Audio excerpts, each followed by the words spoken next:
रुखसार,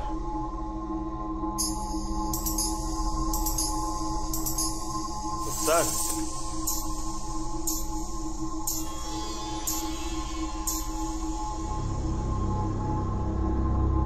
रुखसार,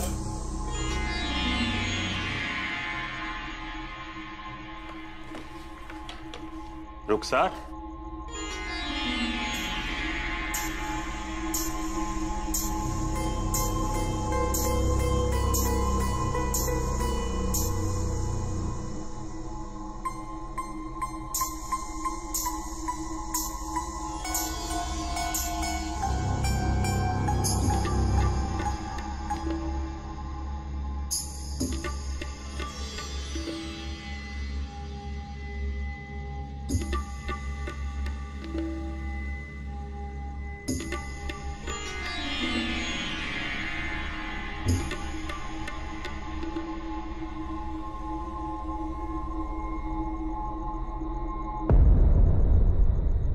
रुखसार, क्या आपने भी वो आवाजें सुनी? आप यहाँ? तो वो घुंघरू की आवाज, हमें लगा कि आप प्रैक्टिस कर रही हैं।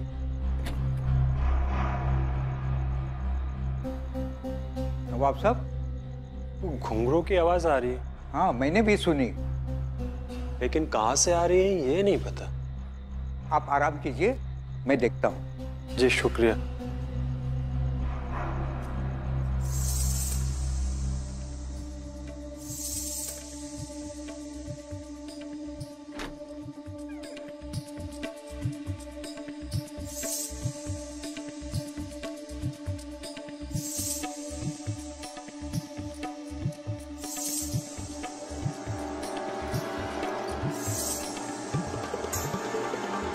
कौन है? अंदर कैसे घुस आई?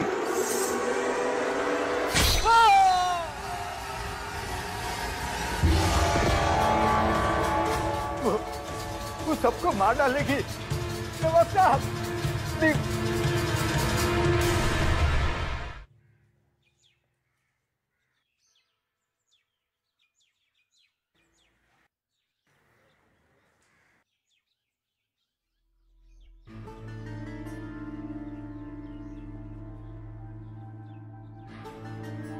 नसीबा महल, चलो।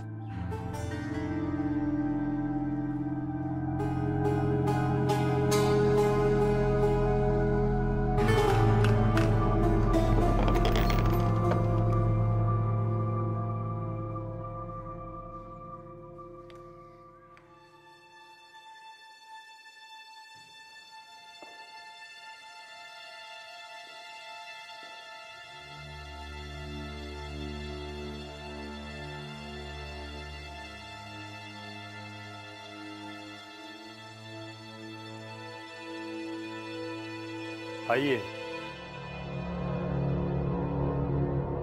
शफीक अली,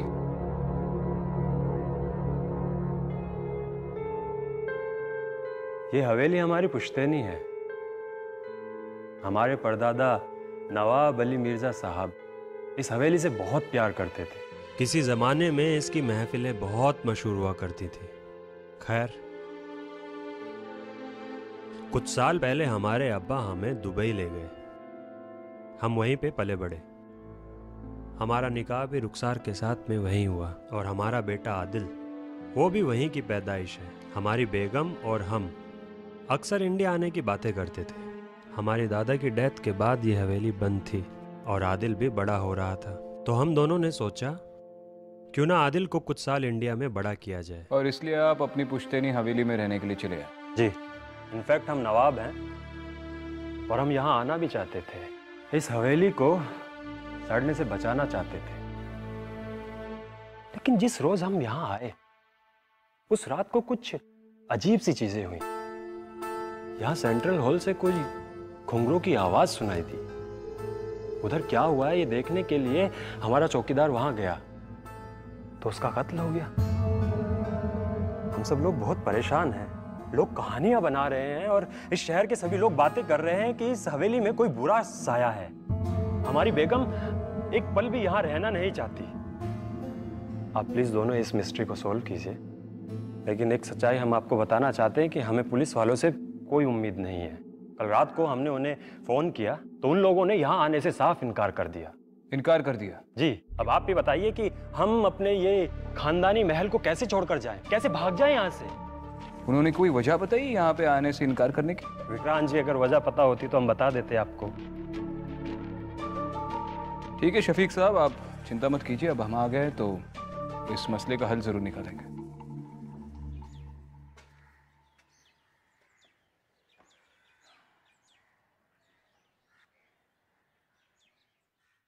किस सोच में डूब गई मोहतरमा? सोचने वाली बात है। 50 साल से ये हवेली सिर्फ इसलिए बंद पड़ी थी क्योंकि लोगों को लगता है कि यहाँ पे आत्माएं रहती है। पहले इंसानों पे शक करें, आत्माएं तो पिछले 50 सालों से यहाँ पर रह ही रही है, वो कहीं नहीं जाएंगे। शायद कोई इस हवेली पे अपना कब्जा जमाने के लिए ये डर फैला रहा है। वैसे भी ये लोग अचानक दुबई से आकर यहाँ पर बस गए। मुझे लगता है मुझे नवाब की फैमिली से बात करनी चाहिए, स्पेशली उसके बच्चे से। शायद वो कुछ जानता है। अकेली फैमिली है, डरी हुई है, बातचीत कर लो। थोड़ी देर तुम उनके साथ रहोगी तो उन्हें महफूज फील होगा। मैं पुलिस स्टेशन जा रहा हूं, कोई लीड मिलेगा तो कॉल करना।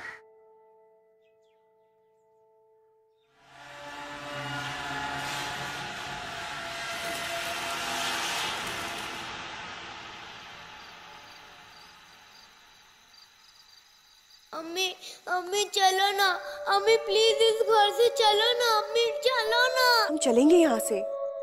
आप अभी अब्बू के पास जाइए, हमें इनसे बात करनी है। हम आते हैं। प्लीज चलो ना अम्मी, यहाँ पर अजीब अजीब आवाजें आती हैं और हम यहाँ पर एक पल भी नहीं रुकेंगे। कैसी आवाजें बेटा, और कहाँ से आती है? पता नहीं, पर आवाजें आती हैं।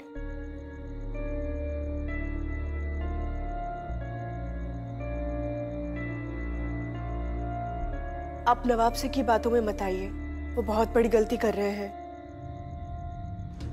इस हवेली में कुछ है, कोई है, बस हम यहाँ रहना नहीं चाहते। हम इन्हें छोड़ के आते।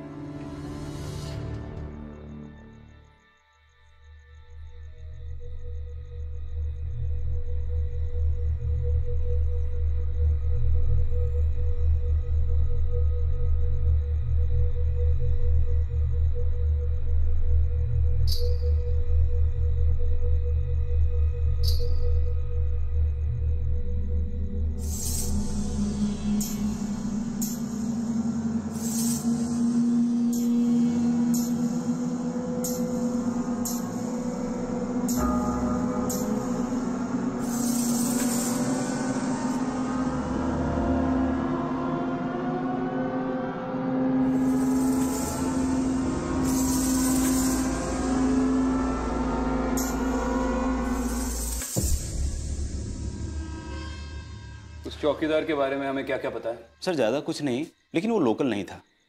मेरठ से आया था नौकरी ढूंढने। अभी 10 दिन पहले उसे नौकरी पे रखा गया था। अफवाहें सुनकर वह डर गया था, इसलिए रात में हवेली नहीं जाता था। लेकिन नवाब साहब के आने के बाद उसे पहरा देने के लिए हवेली जाना पड़ा, और सर उसी रात उसकी मौत हो गई। इसके पहले के 2 खून भी रजिस्टर हुए थे ना, वो भी इसी तरह हुए थे? सर सब पर चाकू से वार हुआ था। कुछ साल पहले किसी चौकीदार को रखने की कोशिश की गई थी और अगले सुबह उसकी लाश मिली।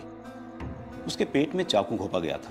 कुछ दिन बाद फिर किसी चोर ने अंदर घुसने की कोशिश की और उसकी भी लाश मिली और उसके भी पेट में चाकू घोंपा गया था। और किसी को कोई सुराग नहीं मिला कि कातिल कौन है? और आपने भी छानबीन नहीं की? सर हम लोग यहीं के हैं। उस हवेली की किस्से कहानियां सुनकर पले बढ़े हैं। मन में इतना डर बैठ गया है कि हम में से कोई हवेली में रात में नहीं जा सकता। आपको याद है ना, आप पुलिस फोर्स में? हाँ सर, लेकिन मरना कोई नहीं चाहता। एक कांस्टेबल हिम्मत करके हवेली के अंदर गया था, लेकिन रात में घुंघरू की आवाज सुनकर वो इतना डर गया कि 4 दिनों तक शॉक में रहा था। इसका मतलब जो भी वहां पे डराने की कोशिश कर रहा है वो तो कामयाब हो गया। उसने तो पुलिस को ही डरा के रख दिया। फक्र है आपको इस बात का, पंकज जायसवाल? ये चाकू भोंकने के अलावा और भी कोई सिमिलरिटीज है इन मर्डर्स में? सर टाइम ऑफ डेथ सबकी एक जैसी है। क्या है? लगभग रात के 12 बजे सबकी मौत हुई। वही सर, पेट में चाकू लगे के निशान।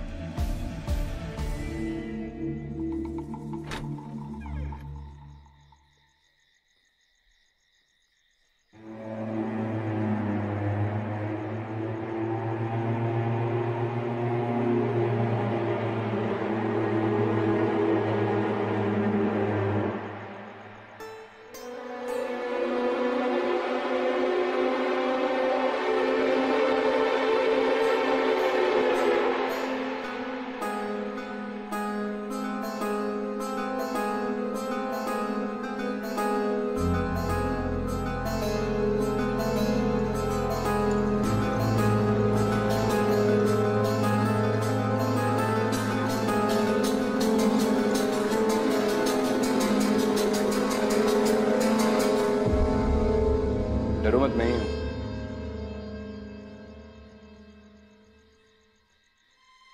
ऊंची छत और खाली हवेली, छोटी सी छोटी आवाज पे कोई डर जाएगा यहाँ पे?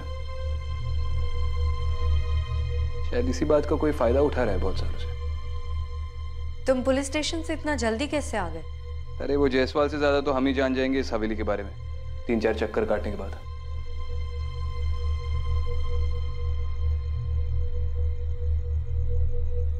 तबला और सारंगी को देख के लग रहा है कि इन्हें आज भी कोई इस्तेमाल करता है।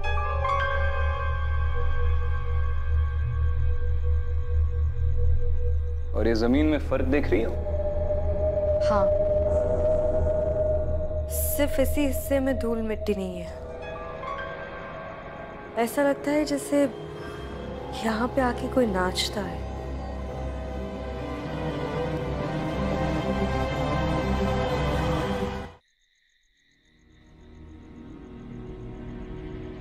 शफीक जी, आज रात को हम आपके हवेली के बाहर ही रुकेंगे।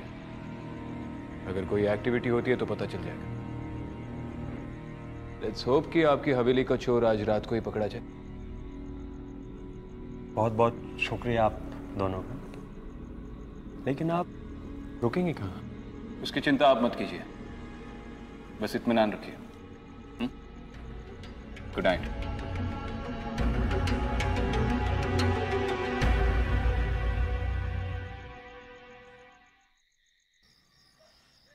तो क्या लगता है तुम्हें, इन सब के पीछे कौन होगा?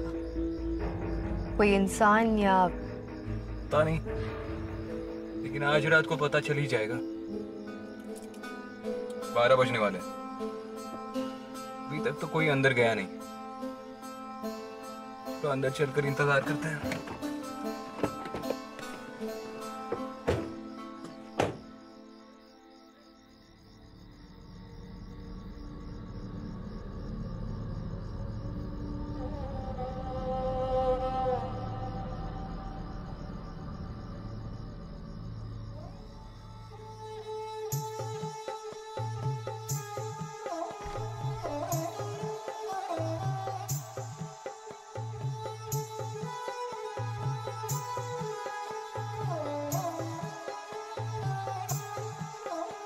ये कैसे हो सकता है?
मैंने अभी यहाँ पे एक लड़की को नाचते हुए देखा और उसके साथ 3 लोग और भी थे। कहाँ, अंदर? हाँ।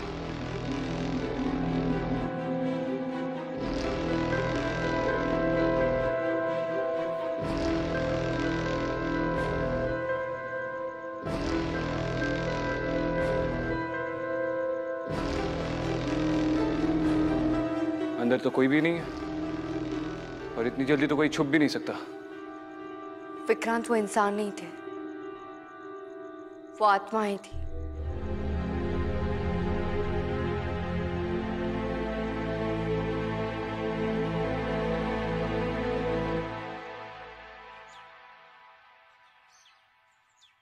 आपने कहा था कि आपने बचपन से ही उस नसीबा महल के बारे में किस्से और कहानियां सुनी है।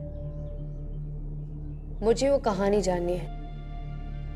मैडम, मैंने विक्रांत सर को वो कहानियां नहीं सुनाया क्योंकि उनका मानना है कि हम केस ना सॉल्व करने के लिए उन्हें एक कहानी सुना रहे हैं। देखिए, आप एसीपी विक्रांत सिंघल के बारे में जो सोच रहे हैं वो वैसे बिल्कुल नहीं है। फिलहाल आप मुझे कहानी सुनाइए।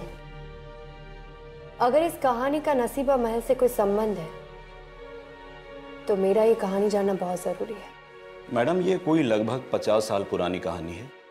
हमारे नवाब साहब के दादाजी अली मिर्जा साहब यहाँ के नवाब हुआ करते थे और उन्हें इश्क हो गया था नसीबा बानो से। ये नसीबा महल आज जो नवाब साहब की कोठी है, एक ज़माने में वो कोठा था जिसमें नसीबा बानो नाचा करती थी।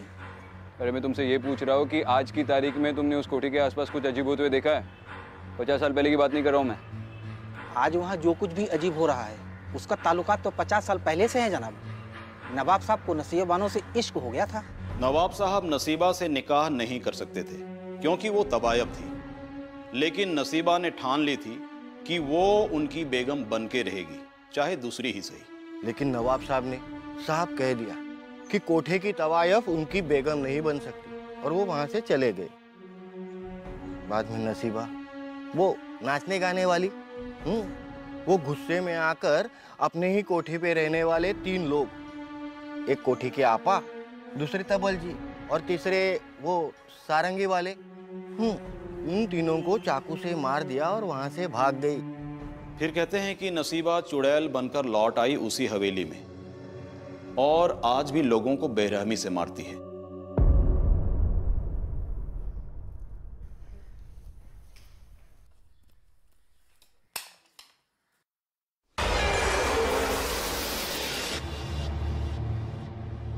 अम्मी, कहाँ हैं आप?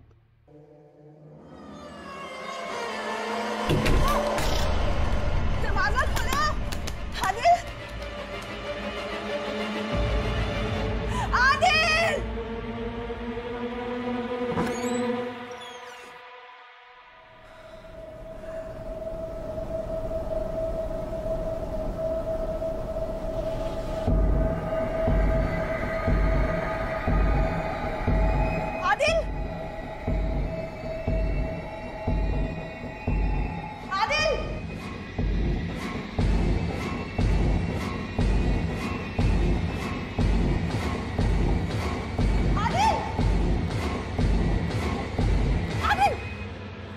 क्या हो गया?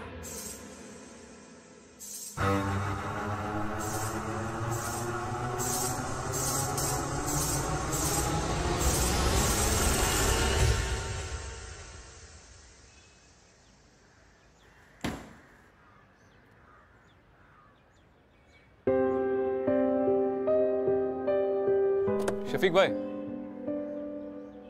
आप हवेली छोड़कर जा रहे हैं?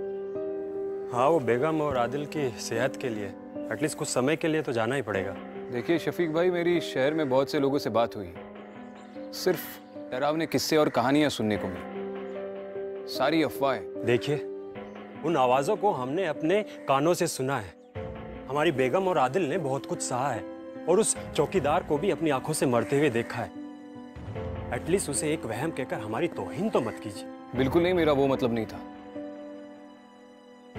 देखिए, मैं मानता हूँ कि आपने चीज़ें देखी है और आवाज़ें सुनी हैं, उस पर कोई शक नहीं है मुझे, और शायद कोई चाहता हूँ कि आप ये आवाज़ें सुने और चीज़ें देखें। आपको किसी पर भी शक है जो शायद इस हवेली पर अपना हक जमाने की कोशिश कर रहा हूँ, या चाहता हूँ कि आप इस हवेली में ना रहें? देखिए, कोई भी बिल्डर इसके बीच में नहीं पड़ सकता, क्योंकि कुछ साल पहले मैंने खुद इस हवेली को बेचने की काफी कोशिश की है, लेकिन किसी भी बिल्डर ने इसके पास तक आने से इनकार कर दिया था। कोई फैमिली मेंबर इंडिया में? हाँ, हमारा एक चचेरा भाई है, अब्दुल्ला। हम तीनों के अलावा हमारे खानदान में बस वही एक बाकी है।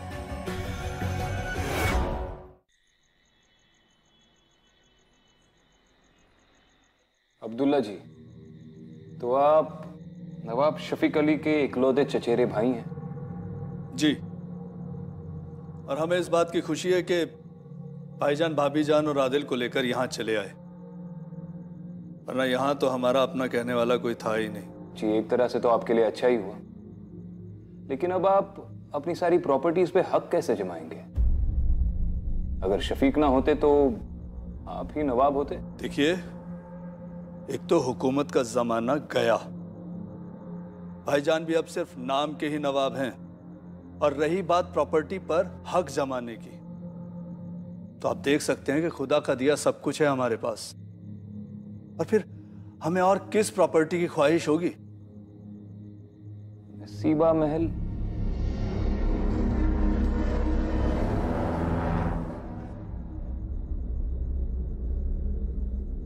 देखिए, उस हवेली से हम कोसों दूर रहते हैं। जिस घर पर पहले से ही चुड़ैल का साया हो, भला कोई उसकी ख्वाहिश क्यों करेगा?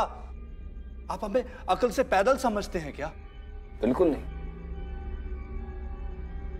मगर आप भी औरों की तरह यही मानते हैं कि उस हवेली पर किसी चुड़ैल का साया है? हुजूर, जो हमने देखा है, अगर आप देखते तो आप भी यही कहते। अच्छा, मतलब आपने उस चुड़ैल को देखा है? जी, जब हम 10 बरस के थे तो हमारे अब्बू जान ने हमें बताया था कि वो हवेली हमारे खानदान की जरूर है, मगर हम भूल से भी वहां कदम ना रखें, और रात में तो हरगिज नहीं। हमारे बार बार पूछने पर भी हमें कभी नहीं बताया गया कि हम वहां क्यों ना जाएं। फिर एक रात हम हिम्मत करके उस हवेली में दाखिल हुए। उसके बाद हमने जो देखा। क्या देखा? नसीबा बानो वो चुड़ैलों की तरह नाच रही थी और हमें मारने के लिए हमारी तरफ बढ़ रही थी। हम अगर वहां एक पल भी और ठहरते ना तो हम जिंदा ना बचते। पता नहीं क्यों मुझे अब भी लग रहा है कि आप ही ने इन कहानियों को बढ़ावा दिया है ताकि कोई उस हवेली पर कब्जा ना कर सके। देखिए, पैसों की कमी नहीं है हमारे पास, और अपनी जान की सलामती के लिए हम वहां कदम रखने का इरादा भी नहीं रखते। यहाँ आसपास कोई मदरसा है? जी। वहां के मौलवी साहब से हम मिल सकते हैं? जी, हम उन्हें यहीं बुलवा लेते हैं। शुक्रिया।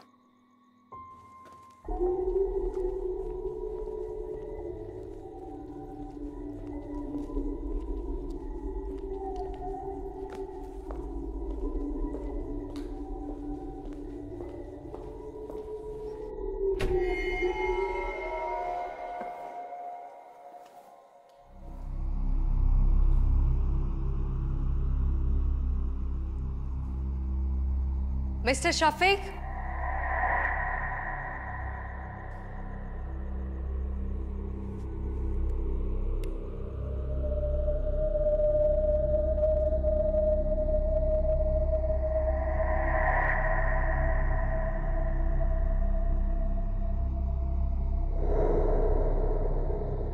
नवाब साहब।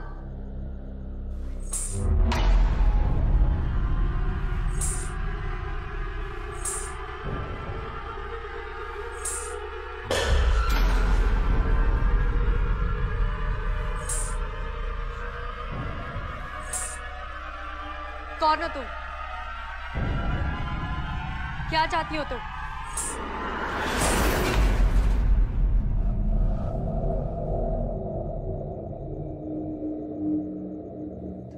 देखो, जब तक तुम मुझे सच नहीं बताओगी मैं तुम्हारी मदद नहीं कर सकती हूँ। नसीबा,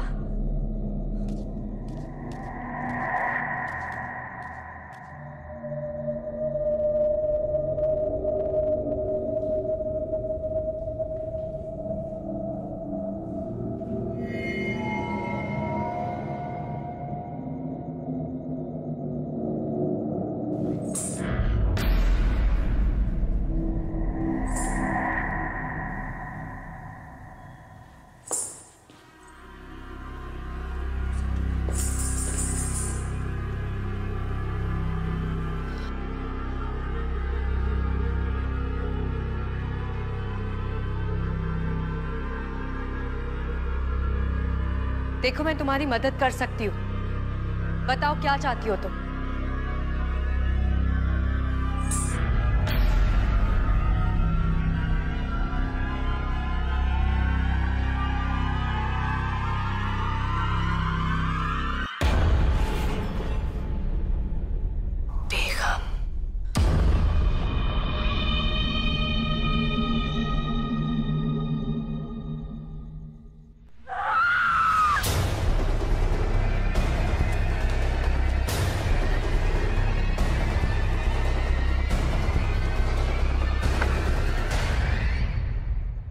मौलवी जी, हमारे बुलाने पे आप आए इसके लिए शुक्रिया। जी बहुत शुक्रिया। कहिए क्या खिदमत कर सकता हूँ मैं आपकी? जी, मैंने शहर में बहुत से लोगों से नसीबा बानो के बारे में किस्से सुने, लेकिन वो सब लोग तो वही बोल रहे हैं जो वो सालों से सुनते आ रहे हैं। कम से कम आप तो हकीकत जानते होंगे कि 50 साल पहले क्या हुआ था।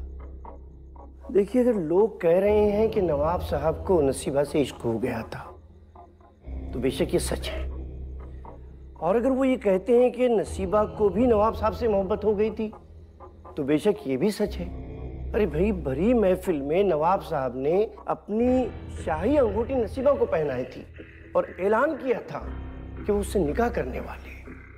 नसीबा फूले नहीं समा रही थी, वो कहती फिरती थी कि नवाब साहब मेरे होने वाले शोहर हैं।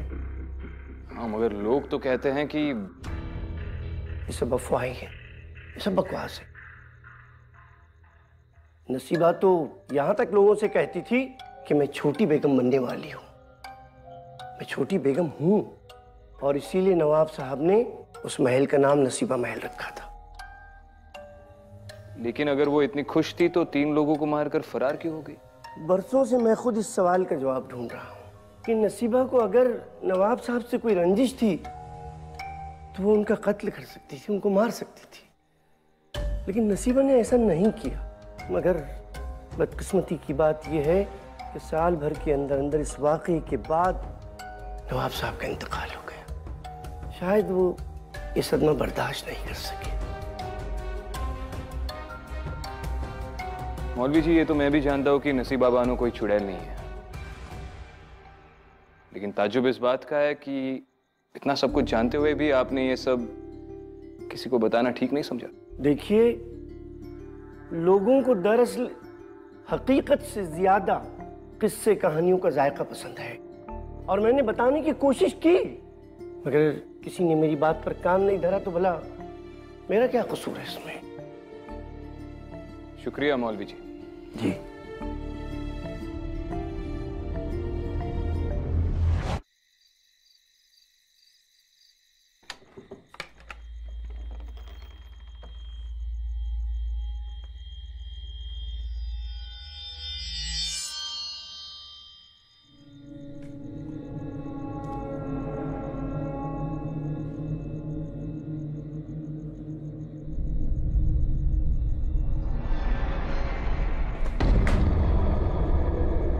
रुखसा, तुम यहाँ पे क्या कर रही हो? हम आदिल की दवाइयाँ लेने आए थे और हमें चोट लग गई।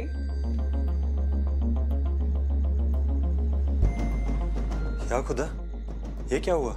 इस हवेली में रहना खतरे से खाली नहीं है, तुम लोगों को यहाँ से निकलना होगा। चलिए आइए। चलो जल्दी से।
क्या हुआ? उस रात उस कमरे में मैंने जो देखा था वही आज मैंने फिर से देखा। हर रात उस कमरे में उसी पल को दोहराया जा रहा है। मतलब? विक्रांत, मुझे लगता है कि नसीबा के कोठे में जो 3 लोग मरे थे उसमें और नसीबा के गायब होने में नवाब साहब का हाथ है। ये तुम कैसे कह सकती हो? मैंने तुमसे कहा था ना, उस रात नसीबा मेरी तरफ भाग के आ रही थी, लेकिन उसने मुझे तो देखा ही नहीं। वो उनकी तरफ भाग के जा रही थी जो उस वक्त दरवाजे पे खड़े थे, नवाब साहब। तुमने नवाब साहब को पहचाना कैसे? ठीक से देख नहीं पाई, चेहरा तो बिल्कुल नहीं देखा, लेकिन 1 सेकंड के लिए मैंने किसी को शाही कपड़ों में देखा था, इसीलिए मुझे लगता है कि वो नवाब साहब ही थे। और ये नवाब साहब को हम एविडेंस में कैसे पेश करेंगे? पूछ रहा हूं। विक्रांत, प्लीज मेरी थ्योरी पे भरोसा करो। मजाक कर रहा हूं। मुझे वापस हवेली में जाना होगा।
विक्रांत!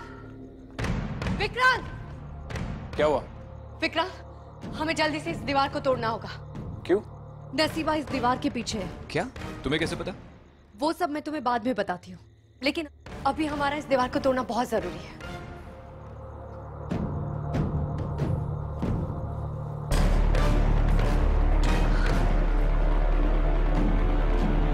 पीछे हटो।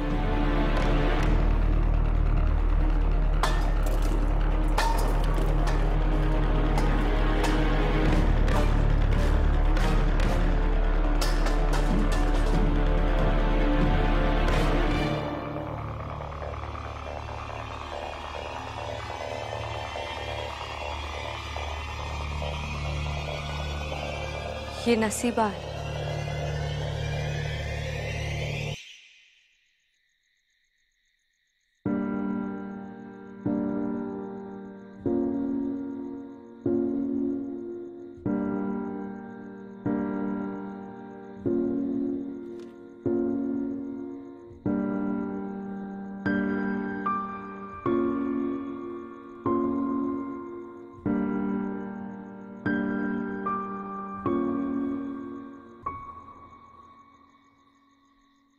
नसीबा के उस कंकाल को हवेली के पीछे क्यों दफनाया आपने? और आपको कैसे यकीन है कि वो कंकाल नसीबा का ही था? नसीबा कभी भागी नहीं थी। वो नवाब साहब से मोहब्बत करती थी और उनसे निकाह करना चाहती थी। नवाब साहब भी इस बात के लिए राजी थे, लेकिन उनकी बेगम ने ऐसा होने नहीं दिया। पता नहीं आप लोगों को सुन के कैसा लगेगा, लेकिन नसीबा की मौत के पीछे बेगम साहिबा का हाथ था। ये सब आप कैसे जानती हैं? आप हमारे खानदान के बारे में बात कर रही हैं। हम इतना बड़ा इल्जाम कैसे मान लें? आपके पास क्या सबूत है? मैं जानती हूँ अपनी फैमिली के बारे में इस तरह की बात सुनना आसान नहीं है, लेकिन ये बात सच है। बेगम साहिबा ने ही नसीबा को इस दीवार के पीछे चुनवाया था। मिस्टर शफीक, आपने हमें जिस काम के लिए बुलाया था वो हो गया है। अब आप चाहे तो इस घर में रह सकते हैं या कहीं और। आपकी रिक्वेस्ट पे हम आपको 1 महीने के लिए पुलिस प्रोटेक्शन दे सकते हैं, जस्ट टू बी श्योर। और जहां तक अदिति ने जो कहा है उसका सवाल है, तो वो भले ही आपके सामने कोई सबूत ना पेश कर पाए, लेकिन ऐसे मामलों में उसका तजुर्बा हमारी सोच और समझ से कई बढ़कर है।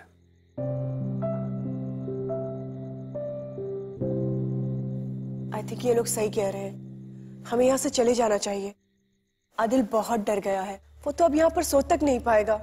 कोई भी जगह हमारे बच्चे से ज्यादा कीमती तो नहीं है ना? थैंक यू सो मच, आप लोग यहाँ इतनी दूर आए। और आगे क्या करना है ये हम सोच समझ के डिसाइड करेंगे विद टाइम। लेकिन आपको एक एडवाइस देना चाहूंगी। असल में ये नसीबा की हवेली है। अगर वो जा चुकी है तो दोबारा लौट भी सकती है।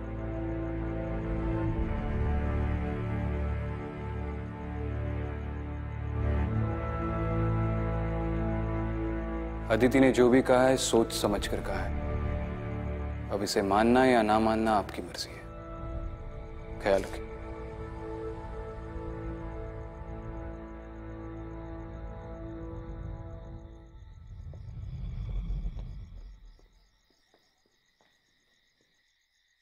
Thank you. क्या कहा तुमने? मैंने ठीक से सुना नहीं। Thank you. किस बात के लिए? अंदर तुमने मेरी इतनी तारीफ शो की। तारीफ सिर्फ नाम के लिए नहीं की अदिति। जो भी कहा सच कहा। तुम्ही ने यह पता लगाया कि नसीबा को बेगम ने मारा था, और तुमने ये भी पता लगाया कि नसीबा एग्जैक्टली किस दीवार के पीछे चुनवाई गई थी। अब जब सभी काम तुमने किया है तो क्रेडिट तो बनता है। आई जस्ट होप कि शफीक ने हमारी बातों पे यकीन कर लिया हो। खैर, सुरेश सर का कॉल आ रहा है, चलो निकलते।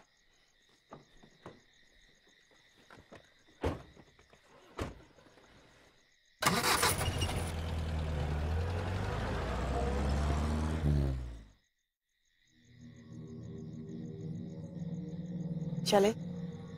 आदिल अंदर कार में सो चुके हैं।